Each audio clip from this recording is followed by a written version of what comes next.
O Brasil está fechando o ano com crescimento em produção, consumo e exportações de carne de frango, carne suína e de ovos, com avanços significativos no mercado interno e internacional.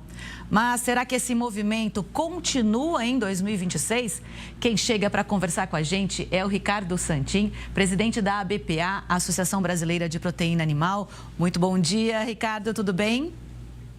Tudo bem? Olá, Ingrid, e todos os nossos espectadores do Record Rural News. É um prazer estar com você, fazendo um balanço do que foi 2025 e falando um pouco do que vai ser 2026. É isso. Bom, a gente sabe que o Brasil é o maior exportador mundial de carne de frango. Está se consolidando como o terceiro maior exportador de carne suína e é um importante exportador de ovos. No balanço, a gente vai falar de cada um desses setores, mas de uma maneira geral, o saldo de 25 foi positivo? Foi sim, ele é positivo porque nas três proteínas nós tivemos crescimento tanto do fornecimento ao mercado interno, o nosso principal consumidor que é o brasileiro, e além disso crescemos nas exportações. Mesmo tendo esse ano um grande desafio da avicultura brasileira, que foi enfrentar o primeiro, o único caso isolado e já superado de influenza aviária em aves comerciais, a gente conseguiu ver um ano de maneira positiva. Um trabalho coordenado do governo, sob a coordenação do ministro Fávaro, secretários Rua, Goulart e Alain, trabalhando junto com o MRE, com a Apex, com o MIDIC e as empresas, conseguimos superar esse ano. Pelo lado dos custos também, a gente teve um ano que teve custos estáveis e isso então fecha o 2025 de maneira muito positiva. Você conseguiu manter a nossa produção protegida, conseguiu manter comida na mesa dos brasileiros e ainda poder auxiliar na segurança alimentar mundial. É muito interessante, né, quando a gente fala do caso de gripe aviária que foi identificado aqui no Brasil, porque os outros países, nos outros continentes, todos já há muito tempo que vinha lidando com isso. O Brasil, por conta de todos os seus cuidados, né, nas granjas, enfim, na produção, segurou durante muito tempo. Quando apareceu o primeiro caso lá no primeiro semestre, rapidamente isso já foi controlado, deu uma mexida nas exportações, mas depois o patamar voltou ao normal, digamos assim. Sem dúvida, esse foi de fato um desafio, mas que também tem muito de uma lição para ser tirada disso, que a preparação vale a pena. O Brasil se preparou para aquilo que eu não queria que acontecesse, mas de fato conseguimos fazer uma preparação prévia, onde 122 mercados dos 150 se mantiveram abertos e depois logo, com o sistema de informação que tinha aqui na Asgave, no Rio Grande do Sul, melhor e com o apoio do Ministério da Agricultura e o MRE, a gente conseguiu levar essas informações de maneira muito rápida para os países que tinham suspendido total ou parcialmente nossas importações, e até hoje a gente só tem ainda o Canadá o Canadá e a Malásia, que estão ainda suspendidos, mas que já estão com as respostas lá, aguardando a reabertura. Ou seja, a gente praticamente retornou, voltar a exportar para todos os países, o que é um feito, porque em outros casos, quando foi como na Europa e nos Estados Unidos, a primeira vez que eles tiveram influenza, você perdeu mais de 20%, 30% da produção.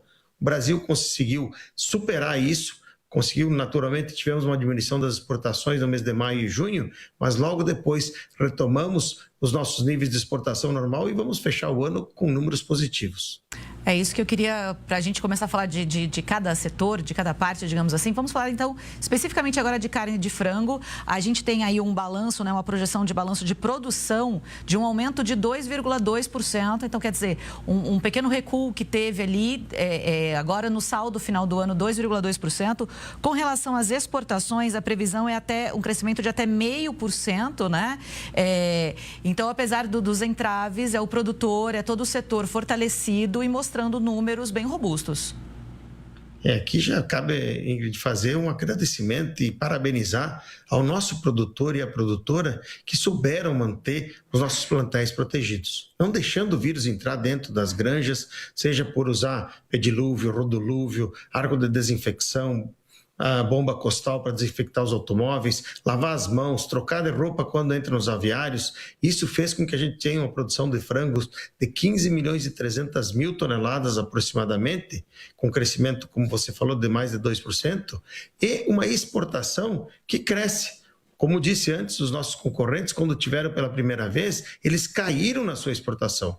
E o Brasil não. O Brasil vai crescer 0,5%, fazendo aí provavelmente 5.320.000 toneladas exportadas, o que é um feito fantástico e mantém o Brasil como o maior exportador, com quase 40% do market share global.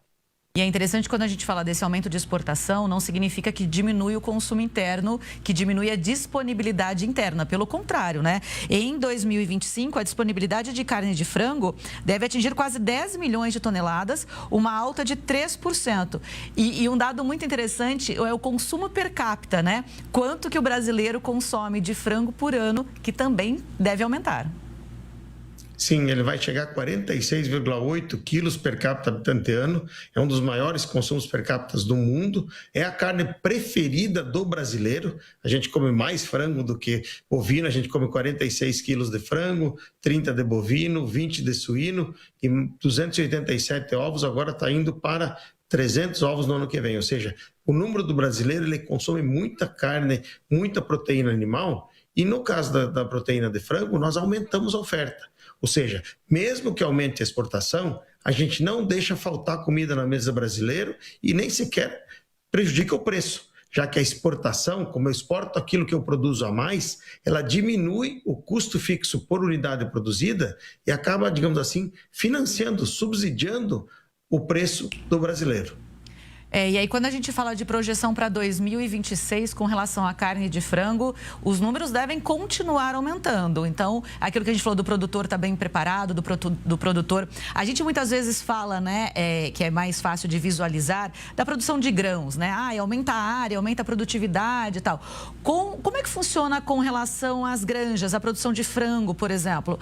Esse aumento de produção também está ligado ao aumento de uma área produtiva, digamos assim.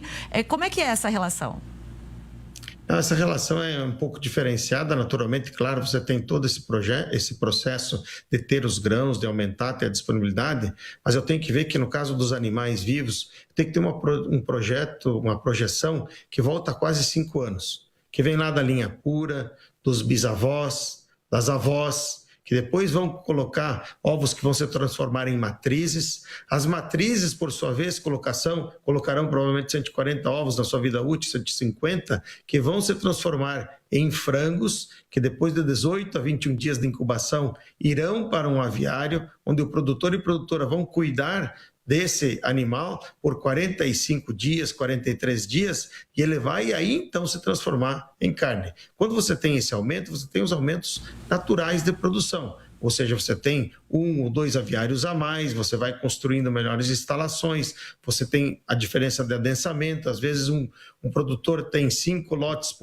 4 lotes por ano, aí ele passa a ter 5 e assim por diante. Mas é um processo que não é exatamente como o dos grãos, que numa safra eu aumento a área, eu consigo já aumentar. No frango você tem que ter um planejamento, mas que ele tem essa mobilidade com base no peso do animal. Se você der mais energia para as rações, se você deixar ele um dia a mais no campo, ele vai fazer X gramas a mais e isso vai se transformar em toneladas a mais. É por isso que para o ano de 2026, a gente prevê um crescimento de 15 milhões de 2% de produção para 15 milhões e 600 mil toneladas aproximadamente, e também na exportação um crescimento de 3%, para chegar a 5 milhões e meio de toneladas exportadas. Com isso o brasileiro deve crescer, inclusive no consumo per capita, para 47 quilos por ano, habitante ano, e essa exportação deve crescer muito puxada pelas condições dos nossos concorrentes mundo afora. Infelizmente, Estados Unidos e Europa, que são o segundo e terceiro maior exportadores, estão enfrentando um grande episódio de influenza aviária agora, nesse período de inverno no hemisfério norte. Isso fará com que o Brasil provavelmente seja mais chamado para exportar. Por isso o Brasil cresce na produção e deve crescer na exportação também em 2026, seguindo esse ciclo virtuoso que a gente conseguiu e esperamos ficar livre de influenza aviária nesse ano de 2026. Com certeza. Quando a gente fala também da produção de ovos, vamos agora para os ovos, né? É interessante porque esse ano de 2024, o brasileiro consumiu cerca de 269 unidades. Para 2025, né? Tem alguns dias aí, mas a média deve ficar em torno de 287 ovos. E aí, para 2026, 307 ovos. É como se a gente comesse quase que todo brasileiro quase que um ovo por dia, né? Porque passando de 300 aí, claro, fica um pouquinho de fora. fora, mas é um consumo também cada vez maior, até porque é uma proteína muito versátil e barata. Olha, se a gente olhar nessa conta aí que você fez, a gente olhando, tirando os fins de semana, o brasileiro já consome um ovo por dia útil. São mais do que 252, né? Então, a gente pode parar no fim de semana, mas durante a semana come um ovo cada um todo dia. E isso são provavelmente mais de 1.800 ovos por segundo. Quando você termina de falar, já é o dobro. E a gente deve produzir esse ano perto de 62 bilhões e 200 milhões de ovos. Isso dará aquilo que você falou, de 287 ovos per capita habitante ano, o que colocou o Brasil no grupo dos 10 países maiores consumidores de ovos do mundo. O Brasil, então, saiu lá atrás, há 15 anos atrás, de 120 ovos per capita ano para mais de 287 e prevemos para o ano que vem um crescimento. Esse é um longo trabalho, um trabalho que é feito pela BPA, pelas entidades estaduais de avicultura de cada estado do Brasil e também pelo Instituto Ovos Brasil, onde a gente levou informações aos nutrólogos, nutricionistas, aos nossos consumidores a respeito de que o ovo não é mais um vilão. O ovo agora passou a ser remédio. Ele tem aí um complexo de vitaminas que são essenciais, de aminoácidos essenciais, e que é um alimento muito acessível. Por isso, então, a gente vê o crescimento de consumo dos ovos, não só pela onda fitness, pela onda do exercício, mas sim porque o brasileiro percebeu que no ovo há muita saúde, há muito sabor, naturalmente, que sempre teve, mas há muita saúde e isso faz com que a gente consiga ter acesso a nutrientes essenciais. Bom, a gente tem aí, só para deixar registrado, produção esse ano deve chegar a quase 8% a mais do que o ano passado. Para 2026 já projeta um crescimento de quase 7% a mais em relação a esse crescimento que a gente já teve esse ano. E exportações, a gente teve um crescimento em 2025 de 116%. Quer dizer, o ovo do Brasil chegando praticamente quase que para o mundo todo. Olha, o Brasil tem esse ano, nós temos a boa característica também, que a gente vai exportar mais do que 1% do que a gente produzia. Historicamente, se exportava menos do que 1%. 99% do que produzia ficava na mesa dos brasileiros. Agora, esse crescimento é 116%, ele se dá em número bastante intenso, claro que porque tem uma base baixa, mas já é um crescimento onde a gente tem empresas que já são multinacionais, empresas brasileiras que têm operação na Europa, que têm operação nos Estados Unidos, e a cultura exportadora está cada vez mais presente no setor de postura também. A gente teve esse ano, por isso esse grande crescimento, uma puxada dessas exportações muito puxada pelos Estados Unidos, que teve problema de influenza aviária e o preço do ovo disparou lá, e aí o Brasil exportou muito para os Estados Unidos através de licenças especiais, fato que pode inclusive voltar, parou de exportar depois que veio o tarifaço, mas continuou, perdeu um pouco do mercado americano, mas continuou exportando para outros destinos e que continuou fazendo com que o Brasil chegasse provavelmente a 40 mil toneladas exportadas em 2026. E como você bem falou, em 2025, desculpa, Ingrid, em 2025 a gente exportou 40 mil toneladas. Para 2026, a gente prevê crescimento, como você falou, de quase 7% para 66 bilhões de ovos e uma exportação de 45 mil toneladas, ou seja, ficaremos com um consumo para cima de 307 ovos por habitante ano e prevemos um crescimento e, acima de tudo, a maturidade no setor de postura, que além de garantir comida na mesa dos brasileiros, agora começa a ter a cultura da exportação na sua atividade. É isso. Agora, para a gente finalizar, sobre a carne suína, né? A gente vê também o Brasil está se consolidando como o terceiro maior exportador e a gente tem um consumo interno também aumentando e principalmente nessa época do ano, né? Que muitos cortes aí de carne suína também são procuradas para as festividades, enfim. É o brasileiro também, dentre esses que a gente falou, tem um consumo um pouco menor, mas descobrindo ou se consolidando cada vez mais como um apreciador da carne suína e da importância dessa proteína também para o desenvolvimento do setor. A carne suína cada vez mais está caindo no gosto dos brasileiros. Historicamente, a gente andava por um consumo entre 12 e 14 quilos per capita ano durante mais de uma década.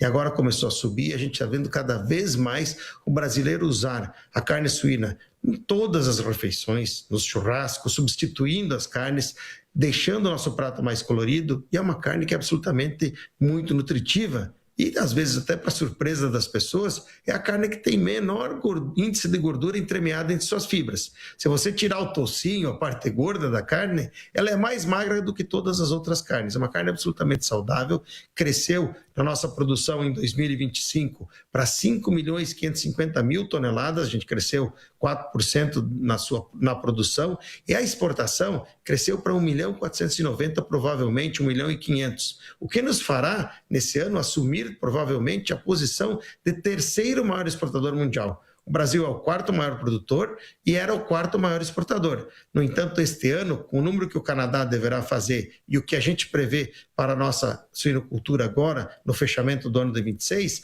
nós devemos ganhar essa posição de terceiro maior exportador. Além disso, a gente vê o ganho de mais de 1 quilo no consumo per capita. Estamos com 19 quilos por habitante ano. Ou seja, é um ano para celebrar absolutamente a suinocultura, que sofreu muito no passado, tem que dizer a verdade, o suinocultor e a suinocultora sofreram com dívidas, com dificuldades, com preços baixos, com custo alto de insumos, e agora está num processo de recuperação que é muito merecido. E uma carne que, volto a dizer, ela é perfeita, muito boa e com certeza vai estar presente em muitas mesas agora no final do ano.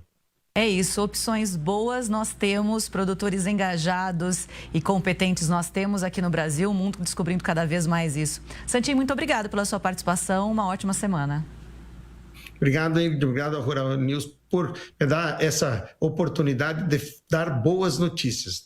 Agradeço a Deus que nesse ano que a gente esperava ter uma diminuição das exportações de aves e ovos, a gente conseguiu crescer. Na carne suína a gente cresceu e vai crescer em 2026. Então quero desejar a todos um Feliz Natal, Feliz Ano Novo, com muito frango, com muito suíno, com muito ovo na mesa dos brasileiros, levando saúde, sabor e alegria. Abraço a todos, que Deus proteja todas as famílias. É isso, muito obrigada, até a próxima.